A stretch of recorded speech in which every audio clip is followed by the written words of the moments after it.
नमस्कार. बुधवार दिनांक 17 जानेवारी 2024 सकाळच्या पेपरमध्ये एक बातमी. कृषी प्रक्रिया उद्योगाने थकवले 500 कोटी. बड्या नेत्यांशी संबंधित संस्था. आता ही बातमी मला फार गमतीशीर वाटली किंवा मला या बातमीमध्ये सर्वात सखोल जावंसं वाटलं. बातमी थोडक्यात वाचतो, मग आपण त्याच्यावर चर्चा करू. राज्यातील 111 कृषी प्रक्रिया संस्थांनी शासनाचे तब्बल 500 कोटी रुपयांचे कर्ज आणि भाग भांडवल थकवले आहे. ज्यातील बहुतांश संस्था त्या जिल्ह्यातील बड्या नेत्यांशी संबंधित आहेत. परतफेडीचा कालावधी कधीच संपलेला नसतानाही या संस्थांनी वसुलीला दाद दिलेली नाही. तर ज्या पणन विभागाच्या या संस्था आहेत त्यांनीही वसुलीत रस नसल्याचे बोलले जाते. आता कसं आहे ते की राज्यात उत्पादन होणारा माल, शेतमाल जसे की भाजीपाला, फळपिके यावर काही प्रक्रिया झाली नाही तर ती खराब होतात. चांगला दर नसेल तर शेतकऱ्यांची मुद्दलही निघत नाही. त्यामुळे या शेतमालावर प्रक्रिया करणे, गोदाम बांधून शेतमालाची साठवणूक करणे, शेतमाल वाहतूक व्यवस्था बळकट करणे या उद्देशाने शासनाने ही योजना जाहीर केलेली आहे. थोडक्यात काय आहे, 122 संस्थांना भाग भांडवल म्हणजे शेअर कॅपिटल, कर्ज पुरवठा, लोन करण्यात आले आहे. त्यातील केवळ 11 संस्थांनी परतफेड केली असून उर्वरित संस्थांनी वसुलीकडे पाठ फिरवली आहे.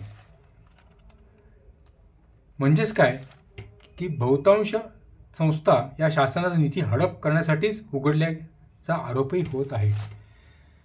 आता ह्याच्यामध्ये बड्या नेत्यांचा संबंध आहेत. 122 फक्त 11 संस्थांनी फक्त वसुलीला दाद दिली.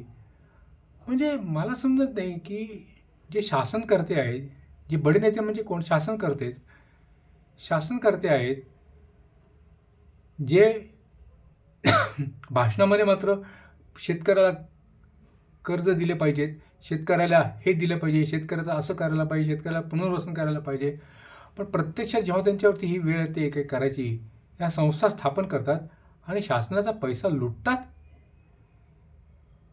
हे कसलं राजकारण किंवा हे कसली नीती? मग तुम्हाला शासनाने काही निधी उपलब्ध करून दिलेला आहे, काही संस्था किंवा काही व्यवस्था तुम्हाला निर्माण करून दिलेली आहे, त्याचा चक्क गैरउपयोग करायचा.